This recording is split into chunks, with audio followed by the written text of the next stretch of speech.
মুসলমানদের জান থাকতে কখনো এই বিলকে কোনো মুসলমান সমর্থন করবে না। আমরা কোনোদিন বেরোই না, আমরা কোনোদিন বেরোই না।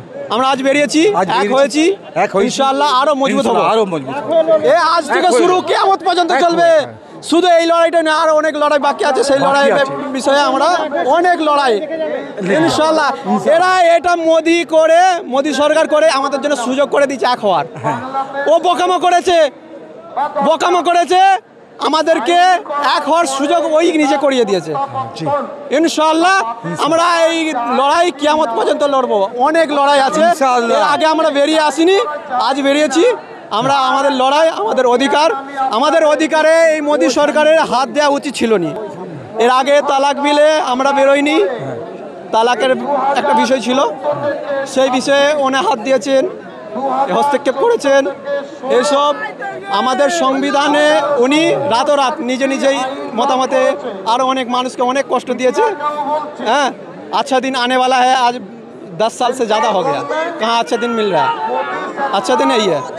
सिखों को तंग कर रखा है, मुस्लिम को तंग कर रखा है। कभी तलाक बिल না ওয়াকফ বিল বিরোধী হচ্ছে, ততদিন আন্দোলন চলবে। আমরা দাবি করছি যে ওয়াকফ বিলকে রিজেক্ট করতে, কারণ এই কারণ মুসলমানরা কখনো বরদাস্ত করবে না। এটা তো শরিয়াতের হামলা। মুসলমানদের জান থাকতে কখনো এই বিলকে কোনো মুসলমান সমর্থন করবে না। আন্দোলন সবে শুরু, এখন অনেক বাকি আছে লাস্ট পর্যন্ত।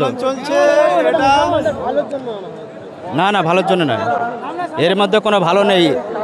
যদি ভালোর জন্য আনতে বিজেপির যে ক্যাবিনেট মন্ত্রী কোনো এদের মধ্যে কোনো মুসলমানদের কোনো নেতা নেই যে তারা কি তার মধ্যে কি কোনো বিজেপির মধ্যে অংশগ্রহণ করেছে, একমাত্র করার জন্য। ডায়মন্ড হারতে ওয়াকফ বিলের দাবিতে এসেছি। আমাদের মুসলিম সমাজের যে আমাদের বাপদাদারা যারা যে সমস্ত আমাদের ওয়াকফ সম্পত্তি দান করে গিয়েছিলেন, বিজেপি সরকার সেইগুলো তাদের আয়ত্তে নিয়ে নেওয়ার জন্য এসছে। সেই জন্য আমরা এসেছি এখানটায় ওয়াকফ বিলের দাবির জন্য।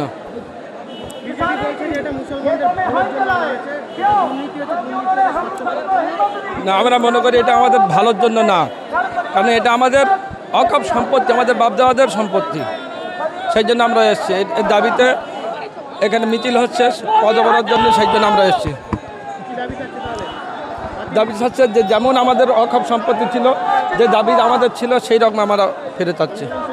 আন্দোলন চলবে যতদিন না ওয়াকফ বিল বিরোধী হচ্ছে, ততদিন আন্দোলন চলবে। আমাদের ওয়াকফ বোর্ডের যে বিল পাস হয়েছে সেটা তো আমার না করতে দেবো না। আমাদের আন্দোলন চলতে থাকবে যতদিন না ভারতবর্ষের নরেন্দ্র মোদী যেদিন প্রধানমন্ত্রী হয়েছে, একটা পর একটা সমস্যা। ও এমন একটা প্রধানমন্ত্রী সবসময় সাম্প্রদায়িক বাঁধে দিয়েছে। ও আইন সম্বন্ধের জ্ঞান আছে, নামে প্রধানমন্ত্রী হয়ে গেছে, সংবিধান বলে কিছু জানে না, খালি সাম্প্রদায়িক বাঁধাতে জানে নরেন্দ্র মোদী।